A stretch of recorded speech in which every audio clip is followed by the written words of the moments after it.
नमस्कार, देश न्यूज देख रहे हैं आप। मैं हूं आप सभी के साथ सृष्टि राय और बुलेटिन का आगाज करते हैं इस वक्त की बड़ी खबर के साथ, जहां महाराष्ट्र के उप मुख्यमंत्री एकनाथ शिंदे ने मुंबई महापालिका चुनाव के संबंध में एक महत्वपूर्ण बैठक की। उन्होंने कहा कि महायुति ने विधानसभा चुनाव पूरी ताकत से जीता और अब निकाय चुनाव भी भारी बहुमत से जीतने के लिए तैयार है। शिंदे ने कहा कि पिछले 2.5 सालों में महायुति सरकार ने कई विकास कार्यों की शुरुआत की है, जिसका लाभ मुंबई वासियों को मिलेगा। उन्होंने मुंबई को एक अंतरराष्ट्रीय शहर बताते हुए कहा कि यहां सभी आवश्यक सुविधाएं होनी चाहिए।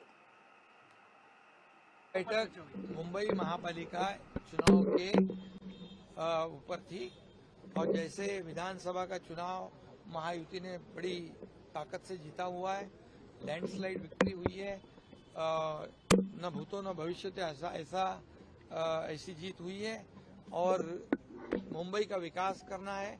2.5 साल में जो हमने काम किया है, हमारी सरकार ने, महायुति ने, गड्ढों से मुक्त मुंबई, प्रदूषण मुक्त मुंबई, यहाँ पर सुरक्षित मुंबई, ये जो सुविधा है, आज कितने काम हुए, कोस्टल काम हुए, अटल सेतु हुए, मेट्रो 3 का उद्घाटन हुआ है और कारशेड का काम हुआ है। कई ऐसे बाला साहब ठाकरे अपना दवाखाना जो है, कई अस्पताल जो है मुंबई बीएमसी के, उसमें सुधार लाया है। कई मोदी कैबिनेट के पास होने के बाद से वन नेशन वन इलेक्शन पर विवाद शुरू हो चुका है। अब वन नेशन वन इलेक्शन पर संजय राउत का भी बयान सामने आया है। संजय राउत ने आरोप लगाया है कि वन नेशन वन इलेक्शन को लाने में सरकार जल्दबाजी दिखा रही है और साथ ही ये भी कहा कि अपने स्वार्थ के लिए मोदी सरकार इसको ला रही है। सुनिए।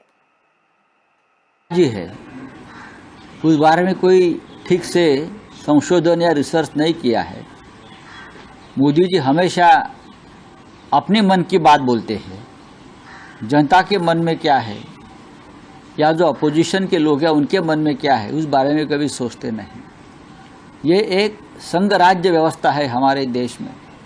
अलग अलग राज्य, अलग अलग भाषा, अलग अलग प्रथाएं, अलग अलग तरह का हवामान, सब कुछ बदल जाता है। आप एक देश में लोकसभा विधानसभा की जम्मू कश्मीर का चुनाव नहीं कर सकते। आप मुंबई महानगर पालिका का चुनाव एक साथ नहीं कर सकते। ये सिर्फ आपके स्वार्थ के लिए आप ये करने जा रहे हैं। लेकिन मुझे शंका है, क्या 2029 तक मोदी जी प्रधानमंत्री रहेंगे? देखिए, ये जल्दबाजी है, उस बारे में कोई ठीक से।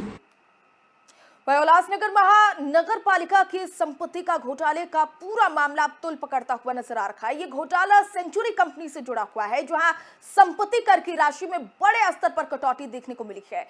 स्थायी समिति के पूर्व सभापति राजेश वधारिया ने महानगर पालिका आयुक्त को पत्र लिखकर इसकी शिकायत की है। उन्होंने कहा कि सेंचुरी कंपनी की संपत्ति कर राशि 11,80,19,000 रुपए थी, जिसे घटा करके 2,64,94,000 कर दिया गया है। और इसी के साथ ही वधारिया ने कहा कि संपत्ति कर महानगर पालिका का मुख्य आय स्रोत है, जिससे शहर के विकास कार्य किए जाते हैं। ऐसे में सेंचुरी कंपनी को इतनी बड़ी छूट देने से न केवल राजस्व का नुकसान हुआ, बल्कि ये आम नागरिकों के साथ भी अन्याय है। उन्होंने मांग की है कि इस मामले की निष्पक्ष जांच की जाए और दोषियों के खिलाफ सख्त कार्रवाई की जाए।